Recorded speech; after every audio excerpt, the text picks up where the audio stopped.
قرآن حکیم کا معجزہ ہے.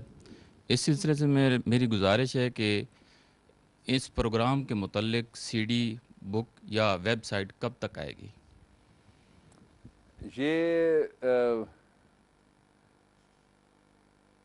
میرے خیال میں آپ کی بات آن کیمرہ گئی ہے، سن لی ہے مینجمنٹ نے. میں نے تو اس کو کوئی کمرشل وینچر بنانے کا میرا کوئی ارادہ نہ پہلے تھا، نہ اب ہے اور نہ آئندہ ہے.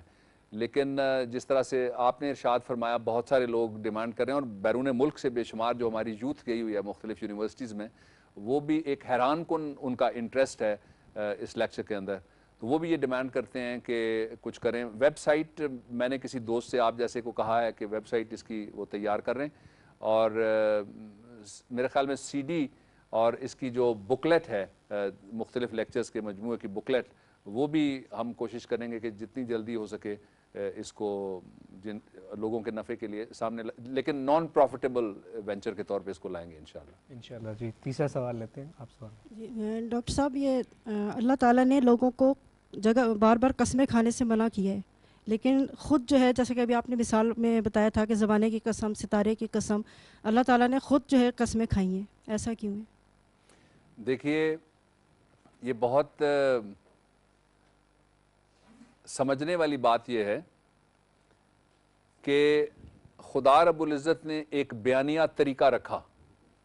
جب بیان کیا تو اس کے ساتھ لفظ استعمال کیا کہ یہ میری آیتیں ہیں، نشانیاں ہیں، اور یہ سمجھانے کے لیے اور سمجھ والوں کے لیے ہیں. قرآن کا جو ایک بنیادی اس کا جو سکیم ہے اس کو سمجھنے کی، وہ یہ ہے، اس کو اس سہل انداز میں، lingual barrier apart of course عربی میں ہے، لیکن ترجمے کے ساتھ بہت آسانی سے سمجھ آ سکتا ہے.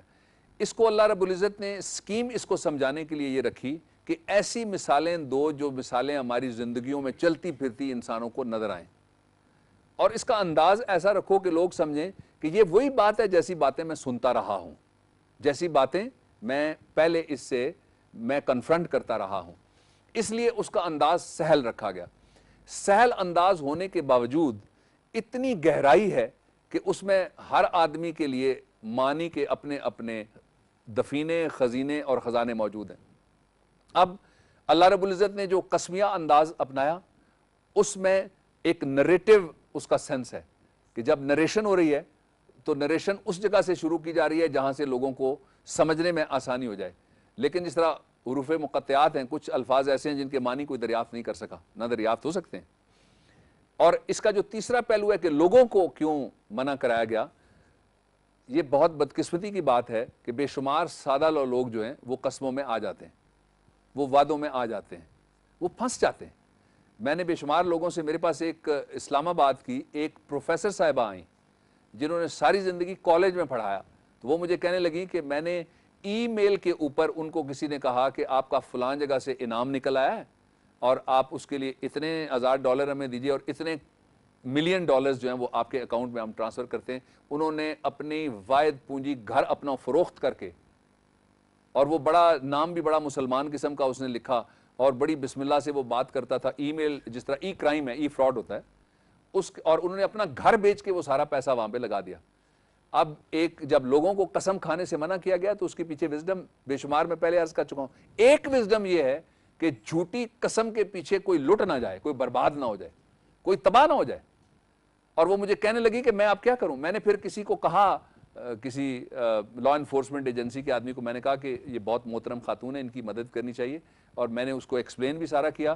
لیکن میں نے ان کو کہا، میں نے کہا میڈم آپ کے لیے دعا کے علاوہ باقی کوئی کاریگر طریقہ نہیں ہے، اس لیے کہ ان کا کوئی سر پیر ہی کوئی نہیں ہوتا جو ای میل کے ذریعے کہتے ہیں کہ فلان جگہ فلائٹ نمبر فلانی گر گئی تھی افریقہ کے فلانے علاقے میں اور اس میں سے فلانے بندے مر گئے تھے. تو میں نے وہ جب ان کے جیب میں سے فلانا پاکٹ نکلا تو میں نے اس میں دیکھا آپ کا کارڈ پڑا ہوا تھا اور آپ کے نام کے اوپر وہ جاتے ہوئے اتنے پیسے چھوڑ گئے تھے.